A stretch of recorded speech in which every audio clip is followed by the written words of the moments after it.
Hello dear friends, welcome back to life shore. എല്ലാ കൂട്ടുകാർക്കും life ഷോറിന്റെ പുതിയൊരു അധ്യായത്തിലേക്ക് സ്വാഗതം. അപ്പോൾ ഇന്നത്തെ ഈ ഒരു വീഡിയോയിലൂടെ നമ്മൾ നോക്കാൻ പോകുന്നത് SCERT പുറത്തിറക്കിയിരിക്കുന്ന പുതിയ നോട്ടിഫിക്കേഷൻ.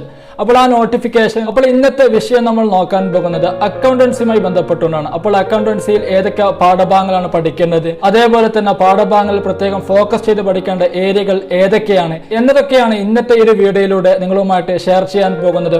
അപ്പോൾ നമുക്ക് നേരെ വീഡിയോയിലൂടെ കടക്കുന്നതിനേക്ക് മുൻപായിട്ട് ചാനൽ സബ്സ്ക്രൈബ് ചെയ്ത് ഫാമിലിയിൽ അംഗമായില്ലെങ്കിൽ താഴെ കാണുന്ന ചുമന്ന സബ്സ്ക്രൈബ് ബട്ടൺ ക്ലിക്ക് ചെയ്തുകൊണ്ട് ഒന്ന് സപ്പോർട്ട് ചെയ്യുക.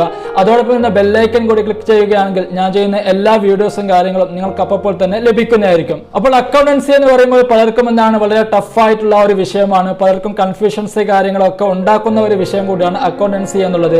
അപ്പോൾ നിങ്ങൾ അക്കൗണ്ടൻസി മുഴുവൻ പാഠങ്ങളും പഠിക്കേണ്ട ഒരു ആവശ്യവുമില്ല. മറിച്ച് ഞാനിവിടെ പറയാൻ പോകുന്ന ചില പാഠഭാഗങ്ങൾ മാത്രം നിങ്ങൾ പഠിച്ചാൽ മതി.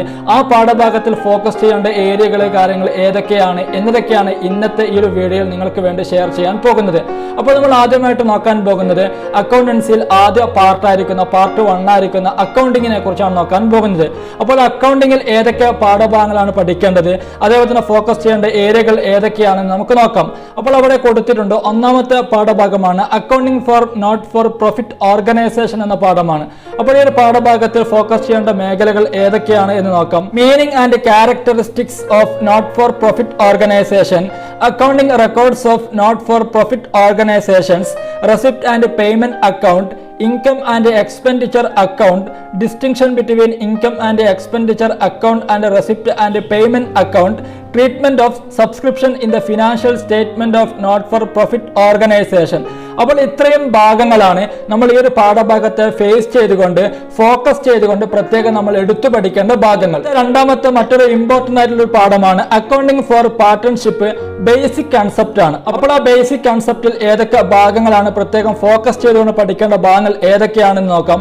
അപ്പോൾ ഒന്നാമതായിട്ട് nature of partnership, partnership deed, provisions of partnership act relevant for accounting, maintenance of capital accounts of partners, distinction between fixed and fluctuating capital accounts, profit and loss appropriation account, calculation of interest on capital. അപ്പോൾ ഇത്രയും ഭാഗങ്ങളാണ് നമ്മൾ പ്രത്യേകം focus ചെയ്തുകൊണ്ട് ശ്രദ്ധ കൊടുത്തുകൊണ്ട് പഠിക്കേണ്ട ഭാഗങ്ങൾ. ഇനി അടുത്ത മറ്റൊരു പാഠമാണ് reconstitution of partnership, admission of a partner. അപ്പോൾ ഈ ഒരു പാഠത്തിൽ നിന്നും ഏതൊക്കെ ഭാഗങ്ങളാണ് നമ്മൾ ഫോക്കസ് ചെയ്യേണ്ട ഏരിയകൾ എന്ന് നോക്കാം. അപ്പോൾ ഒന്നാമതായിട്ട് ഒരു പാഠഭാഗത്തിൽ modes of reconstitution of a partnership firm, രണ്ടാമതായിട്ട് admission of a new partner, new profit sharing ratio and sacrificing ratio, goodwill, factors affecting the value of goodwill, method of valuation of goodwill, average profit ആണ് അവിടെ നോക്കേണ്ടത്. അതേപോലെ തന്നെ treatment of goodwill അവിടെ നോക്കേണ്ടത് when the new partner brings goodwill in cash ആണ്. അതേപോലെ തന്നെ അടുത്തതായിട്ട് adjustment for accumulated profits and losses. അതേപോലെ തന്നെ revaluation of assets and reassessment of ലിയാബിലിറ്റീസ്.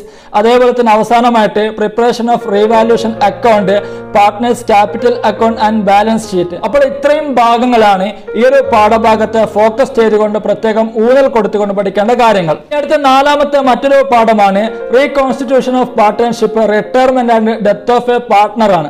അപ്പോൾ ഈ ഒരു പാഠഭാഗത്ത് നിന്നും പ്രത്യേകം ശ്രദ്ധിക്കേണ്ട ഭാഗങ്ങൾ ഏതൊക്കെയാണെന്ന് നോക്കാം. അപ്പോൾ ഒന്നാമതായിട്ട് new profit sharing ratio and gaining ratio, adjustment of revaluation of assets and liabilities, adjustment of accumulated profits and losses, disposal of amount due to retiring partner, preparation partners loan account, death of a partner, calculation of amount due to the deceased partner. അപ്പോൾ ഇത്രയും ഭാഗങ്ങളാണ് പ്രത്യേകം focus ചെയ്ത് പഠിക്കേണ്ട ഏരിയകൾ. ഇനി അടുത്തതായിട്ട് അക്കൗണ്ടിങ്ങിൽ ഏറ്റവും അവസാനമായിട്ട് നമ്മൾ ഇമ്പോർട്ടൻസ് കൊടുത്ത് പഠിക്കേണ്ട ഒരു പാഠഭാഗമാണ് ഡിസൊല്യൂഷൻ ഓഫ് പാർട്ട്ണർഷിപ്പ് ഫേം എന്നുള്ള ആ ഒരു പാഠഭാഗമാണ്. അപ്പോൾ അതിൽ പ്രത്യേകമായിട്ട് ഫോക്കസ് ചെയ്യേണ്ട ഭാഗങ്ങൾ ഏതൊക്കെയാണ് എന്ന് നോക്കാം. ഒന്നാമതായിട്ട് ഡിസൊല്യൂഷൻ ഓഫ് പാർട്ട്ണർഷിപ്പ്, രണ്ടാമതായിട്ട് ഡിസൊല്യൂഷൻ ഓഫ് എ ഫേം ആണ്, മൂന്നാമതായിട്ട് distinction between dissolution of a partnership and dissolution of firm ആണ്. ഏറ്റവും അവസാനമായിട്ട് ഇമ്പോർട്ടൻസ് കൊടുക്കേണ്ട ഒരു ഭാഗം പ്രിപ്പറേഷൻ ഓഫ് റിയലൈസേഷൻ അക്കൗണ്ട് ആണ്. അപ്പോൾ ഈ 5 പാഠങ്ങളും അതേപോലെ തന്നെ ഇവിടെ പറഞ്ഞിരിക്കുന്ന ഈ ഫോക്കസ് ഏരിയകളുമാണ് പ്രത്യേകം ഊന്നൽ കൊടുത്തുകൊണ്ട് ശ്രദ്ധ കൊടുത്തുകൊണ്ട് പാർട്ട് 1 ആയിരിക്കുന്ന അക്കൗണ്ടിങ് നമ്മൾ പഠിക്കേണ്ട പാഠഭാഗങ്ങൾ. ഈ 5 പാഠഭാഗങ്ങൾ മാത്രം നമ്മൾ പഠിച്ചാൽ മതി. ബാക്കിയുള്ള പാഠഭാഗങ്ങൾ പഠിക്കുകയോ മറ്റോ ഒന്നും ആവശ്യമില്ല. മറിച്ച് എക്സാമിന് ക്വസ്റ്റ്യൻസ് കാര്യങ്ങളോ ഒക്കെ വരിക ഈ ഒരു 5 പാഠഭാഗത്തെ ബേസ് ചെയ്തുകൊണ്ടാണ് വരിക. ഇനി അടുത്തതായിട്ട് നമ്മൾ നോക്കാൻ പോകുന്നത് അക്കൗണ്ട്സിലെ പാർട്ട് 2 ആണ് നോക്കാൻ പോകുന്നത്. Company accounts and analysis of financial statement ആണ്. അപ്പോൾ ഈ ഒരു പാർട്ട് 2 നിന്നും പ്രത്യേകം ഫോക്കസ് ചെയ്ത് പഠിക്കേണ്ട പാഠങ്ങൾ ഏതൊക്കെയാണ്, അതേപോലെ തന്നെ ഫോക്കസ് ഏരിയകൾ ഏതൊക്കെയാണ്, പ്രത്യേകം ശ്രദ്ധിക്കേണ്ട മേഖലകൾ ഏതൊക്കെയാണെന്ന് നോക്കാം. അപ്പോൾ ഈ ഒരു പാർട്ട് 2 നിന്നും നമ്മൾ പ്രധാനമായിട്ട് പഠിക്കേണ്ടത് 6 പാഠങ്ങളാണ് പഠിക്കേണ്ടതുള്ളൂ. ബാക്കിയുള്ള പാഠഭാഗങ്ങളോ കാര്യങ്ങളോ ഒന്നും നോക്കേണ്ട ആവശ്യമില്ല. അപ്പോൾ ഈ 6 പാഠഭാഗങ്ങൾ ഏതൊക്കെയാണെന്ന് നോക്കാം. അപ്പോൾ അതിന്റെ യൂണിറ്റും അതേപോലെ തന്നെ ഫോക്കസ് മേഖലകളുമാണ് പറയാൻ പോകുന്നത്. ഒന്നാമതായിട്ടുള്ള unit accounting for share capital ആണ്. അപ്പോൾ അതിൽ ഫോക്കസ് ചെയ്യേണ്ട മേഖലകൾ എന്നുള്ളത് features and types of companies ആണ്. രണ്ടാമതായിട്ട് share capital and its categories ആണ്. മൂന്നാമതായിട്ട് issues of shares basic journal entries ആണ്. നാലാമതായിട്ട് calls in arrears and calls in advance ആണ്. Issues of share at par and at premium. അടുത്തതായിട്ട് oversubscription of shares. അപ്പോൾ അതിൽ പ്രധാനമായിട്ട് ഇമ്പോർട്ടന്റ് കൊടുക്കേണ്ടത് എക്സ്ക്ലൂഡിംഗ് പ്രോറാറ്റക്കാണ് ഇമ്പോർട്ടൻസ് കൊടുക്കേണ്ടത്. ഏറ്റവും അവസാനമായിട്ട് for future and re issue of shares ആണ്. അപ്പോൾ ഇത്രയും ഫോക്കസ് ഏരിയകളാണ് യൂണിറ്റ് 1 നിന്നും അഥവാ അക്കൗണ്ടിംഗ് ഫോർ ഷെയർ ക്യാപിറ്റൽ ഈ ഒരു യൂണിറ്റിൽ നമ്മൾ പ്രത്യേകം ഫോക്കസ് ചെയ്ത് പഠിക്കേണ്ട മേഖലകൾ. ഇനി അടുത്തതായിട്ട് നോക്കാൻ പോകുന്നത് രണ്ടാമത്തെ യൂണിറ്റ് ആണ്. രണ്ടാമത്തെ യൂണിറ്റ് നമ്മൾ ഇമ്പോർട്ടൻസ് കൊടുക്കേണ്ടത് ഏത് യൂണിറ്റ് ആണ് എന്ന് നോക്കാം. Issue and redemption of debentures ആണ്. അപ്പോൾ അതിൽ ഫോക്കസ് ചെയ്യേണ്ട മേഖലകൾ ഏതൊക്കെയാണെന്ന് നോക്കാം. ഒന്നാമതായിട്ട് meaning and types of debentures, രണ്ടാമതായിട്ട് difference between shares and debentures, മൂന്നാമതായിട്ട് issues of debentures for cash. അപ്പോൾ ഈ 3 മേഖലകളാണ് നമ്മൾ പ്രത്യേകം ശ്രദ്ധ കൊടുത്തുകൊണ്ട് ഊന്നൽ കൊടുത്തുകൊണ്ട് പഠിക്കേണ്ട ഭാഗങ്ങൾ. ഇനി അടുത്തതായിട്ട് മൂന്നാമത്തെ മറ്റൊരു യൂണിറ്റ് ആണ് ഫിനാൻഷ്യൽ സ്റ്റേറ്റ്മെന്റ് ഓഫ് എ കമ്പനിയാണ്. അപ്പോൾ ഇതിൽ പ്രത്യേകം ഫോക്കസ് ചെയ്യേണ്ട ഭാഗങ്ങൾ ഏതൊക്കെയാണെന്ന് നോക്കാം. ഒന്നാമതായിട്ട് ടൈപ്സ് ഓഫ് ഫിനാൻഷ്യൽ സ്റ്റേറ്റ്മെന്റ് ആണ്. രണ്ടാമതായിട്ട് balance sheet and P&L account ആണ്. മൂന്നാമതായിട്ട് ലിമിറ്റേഷൻ ഓഫ് ഫിനാൻഷ്യൽ സ്റ്റേറ്റ്മെന്റ് ആണ്. അപ്പോൾ ഇത്രയും ഭാഗങ്ങളാണ് ഫോക്കസ് ചെയ്ത് പഠിക്കേണ്ട ഭാഗങ്ങൾ. ഇനി അടുത്ത നാലാമത്തെ മറ്റൊരു യൂണിറ്റ് ആണ് അനാലിസിസ് ഓഫ് ഫിനാൻഷ്യൽ സ്റ്റേറ്റ്മെന്റ് ആണ്. അപ്പോൾ ഇതിൽ നിന്ന് പ്രത്യേകം ഫോക്കസ് ചെയ്ത് പഠിക്കേണ്ട ഭാഗങ്ങൾ ഏതൊക്കെയാണെന്ന് നോക്കാം. ഒന്നാമതായിട്ട് objectives of analysis of financial statement ആണ്. രണ്ടാമതായിട്ട് tools of analysis of financial statement ആണ്. മൂന്നാമതായിട്ട് കമ്പാരിറ്റീവ് സ്റ്റേറ്റ്മെന്റ് ആണ്. നാലാമതായിട്ട് കോമൺ സൈസ് സ്റ്റേറ്റ്മെന്റ് ആണ്. അഞ്ചാമതായിട്ട് ലിമിറ്റേഷൻ ഓഫ് AFS ആണ്. അപ്പോൾ ഇത്രയും ഭാഗങ്ങളാണ് ഈ ഒരു യൂണിറ്റിൽ നിന്നും നമ്മൾ പ്രത്യേകം ശ്രദ്ധ കൊടുത്ത് പഠിക്കേണ്ട ഭാഗങ്ങൾ. ഇനി അഞ്ചാമതായിട്ട് പഠിക്കേണ്ട മറ്റൊരു യൂണിറ്റ് ആണ് അക്കൗണ്ടിംഗ് റേഷ്യോസ് ആണ് പഠിക്കേണ്ടത്. അപ്പോൾ അതിൽ പ്രത്യേകം ഫോക്കസ് ചെയ്യേണ്ട മേഖലകൾ ഏതൊക്കെയാണെന്ന് നോക്കാം. ഒന്നാമതായിട്ട് meaning, advantages and limitations of ratio analysis. Liquidity ratio, അതിൽ നോക്കേണ്ടത് കറന്റ് റേഷ്യോ, ലിക്വിഡ് റേഷ്യോ ആണ് നോക്കേണ്ടത്. മൂന്നാമതായിട്ട് സോൾവൻസി റേഷ്യോ ആണ്. അപ്പോൾ അതിൽ പ്രധാനമായിട്ട് നോക്കേണ്ടത് ആൻഡ് പ്രൊപ്രൈറ്ററി റേഷ്യോ ആണ് പ്രധാനമായിട്ടും നോക്കേണ്ടത്. അതുപോലെ അടുത്തതായിട്ട് ആക്ടിവിറ്റി റേഷ്യോ ആണ് നോക്കേണ്ടത്. അപ്പോൾ അത് പ്രധാന ഊന്നൽ കൊടുക്കേണ്ടത് ഇൻവെന്ററി ടേൺ ഓവർ, അതേപോലെ തന്നെ working capital turn over ratio ആണ് പ്രധാനമായിട്ട് നമ്മൾ ശ്രദ്ധ കൊടുക്കേണ്ടത്. ഇനി ഏറ്റവും അവസാനമായിട്ട് നമ്മൾ ഫോക്കസ് ചെയ്യേണ്ട ഒരു ഭാഗം പ്രൊഫിറ്റബിലിറ്റി റേഷ്യോ ആണ്. അപ്പോൾ പ്രൊഫിറ്റബിലിറ്റി റേഷ്യോ നമ്മൾ പ്രധാനമായിട്ടും ഇമ്പോർട്ടൻസ് കൊടുക്കേണ്ട ഭാഗം ഗ്രോസ് പ്രോഫിറ്റ് റേഷ്യോയും അതുപോലെ തന്നെ നെറ്റ് പ്രോഫിറ്റ് റേഷ്യോയുമാണ്. അപ്പോൾ ഇത്രയും ഭാഗങ്ങളാണ് നമ്മൾ പ്രധാനമായിട്ടും ഫോക്കസ് ചെയ്ത് ഈ അഞ്ചാമത്തെ യൂണിറ്റിൽ നമ്മൾ പഠിക്കേണ്ട ഭാഗങ്ങൾ. ഇനി അടുത്തതായിട്ട് ഏറ്റവും അവസാനമായിട്ട് നോക്കാൻ പോകുന്നത് ഈ ഒരു യൂണിറ്റിൽ നമ്മൾ പ്രധാനമായിട്ടും ഇമ്പോർട്ടൻസ് കൊടുക്കേണ്ട ഒരു ഭാഗമാണ് ക്യാഷ് ഫ്ലോ സ്റ്റേറ്റ്മെന്റ് ആണ് പഠിക്കേണ്ടത്. അപ്പോൾ അതിൽ പ്രത്യേകമായിട്ട് ഫോക്കസ് ചെയ്യേണ്ട ഭാഗങ്ങൾ ഏതൊക്കെയാണെന്ന് നോക്കാം. ഒന്നാമതായിട്ട് meaning, objectives and benefits of cash flow statement ആണ്. രണ്ടാമതായിട്ട് classification of activities for cash flow statement ആണ്. മൂന്നാമതായിട്ട് limitation of cash flow statement ആണ്. അപ്പോൾ ഇത്രയും ഭാഗങ്ങളാണ് പ്രധാനമായിട്ട് നമ്മൾ ഫോക്കസ് ചെയ്ത് പഠിക്കേണ്ട മേഖലകൾ. ഇനി അടുത്തതായിട്ട് നമ്മൾ നോക്കാൻ പോകുന്നത് അക്കൗണ്ടൻസിയുടെ പാർട്ട് 3 ആണ് നോക്കാൻ പോകുന്നത്, അഥവാ കമ്പ്യൂട്ടറൈസ്ഡ് അക്കൗണ്ടിംഗ് ആണ് നോക്കാൻ പോകുന്നത്.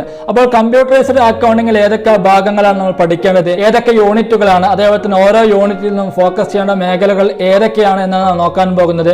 അപ്പോൾ അതിന്റെ യൂണിറ്റിന്റെ പേരും അതേപോലെ തന്നെ ഫോക്കസ് ചെയ്യേണ്ട മേഖലകളും നമുക്കൊന്ന് പഠിക്കാം. അപ്പോൾ ഇവിടെ പറയുന്ന 6 യൂണിറ്റുകളാണ് പ്രധാനമായിട്ടും പറയുന്നത്. അപ്പോൾ ഈ 6 യൂണിറ്റുകൾ മാത്രം നമ്മൾ പഠിച്ചാൽ മതി. ബാക്കിയുള്ള പാഠഭാഗങ്ങളോ മറ്റോ ഒന്നും ശ്രദ്ധ കൊടുക്കേണ്ട ഒരു ആവശ്യമില്ല. കാരണം ക്വസ്റ്റ്യൻസ് കാര്യങ്ങളോ ഒക്കെ പ്രധാനമായിട്ടും വരുന്നത് ഈ ഒരു 6 യൂണിറ്റിൽ നിന്നാണ് വരിക.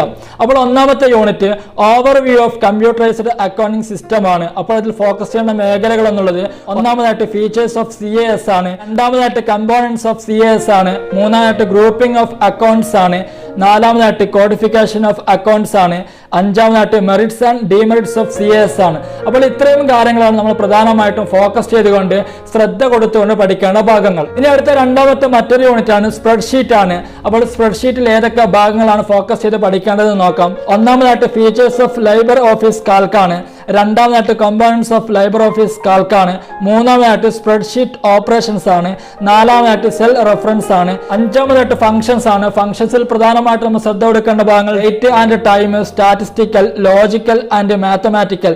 അപ്പോൾ ഇത്രയും ഭാഗങ്ങളാണ് പ്രധാനമായിട്ടും ഫോക്കസ് ചെയ്ത് പഠിക്കേണ്ട മേഖലകൾ. മൂന്നാമത്തെ യൂണിറ്റ് ഏതാണ് എന്ന് ചോദിച്ചാൽ use of spreadsheet in business application ആണ്. അപ്പോൾ ഇതിൽ പ്രധാനമായിട്ട് ഫോക്കസ് ചെയ്യേണ്ട ഭാഗങ്ങൾ ഒന്നാമതായിട്ട് പേറോൾ അക്കൗണ്ടിംഗ് ആണ്. രണ്ടാമതായിട്ട് അസറ്റ് അക്കൗണ്ടിംഗ് ആണ്. ഈ രണ്ട് ഭാഗങ്ങളാണ് പ്രധാനമായിട്ട് നമ്മൾ ഫോക്കസ് ചെയ്ത് പഠിക്കേണ്ട ഭാഗങ്ങൾ. ഇനി അടുത്ത അഞ്ചാമത്തെ യൂണിറ്റ് ആണ് അക്കൗണ്ടിംഗ് സോഫ്റ്റ്വെയർ പാക്കേജ് ആണ്. JNU ഗാട്ടയാണ് നമ്മൾ പഠിക്കേണ്ടത്. അപ്പോൾ അതിൽ ഏതൊക്കെ ഭാഗങ്ങളാണെന്ന് നോക്കാം. ഒന്നാമതായിട്ട് ക്രിയേഷൻ ഓഫ് ഓർഗനൈസേഷൻ, രണ്ടാമതായിട്ട് ലെഡ്ജർ ക്രിയേഷൻ ആണ്, മൂന്നാമത്തെ വൗച്ചർ എൻട്രി ആണ്. അപ്പോൾ ഈ മൂന്ന് ഭാഗങ്ങളാണ് പ്രധാനമായിട്ടും ശ്രദ്ധ കൊടുത്ത് പഠിക്കേണ്ടത്. അതേപോലെ തന്നെ കമ്പ്യൂട്ടറൈസ്ഡ് അക്കൗണ്ടിങ്ങിൽ ഏറ്റവും ഇമ്പോർട്ടൻസ് കൊടുക്കേണ്ട അവസാനത്തെ ഒരു ഭാഗമാണ് ഡാറ്റാബേസ് മാനേജ്മെന്റ് സിസ്റ്റം ആണ്. അപ്പോൾ അതിൽ ഏതൊക്കെ ഭാഗങ്ങളാണ് ഫോക്കസ് ചെയ്ത് പഠിക്കേണ്ടത് നോക്കാം.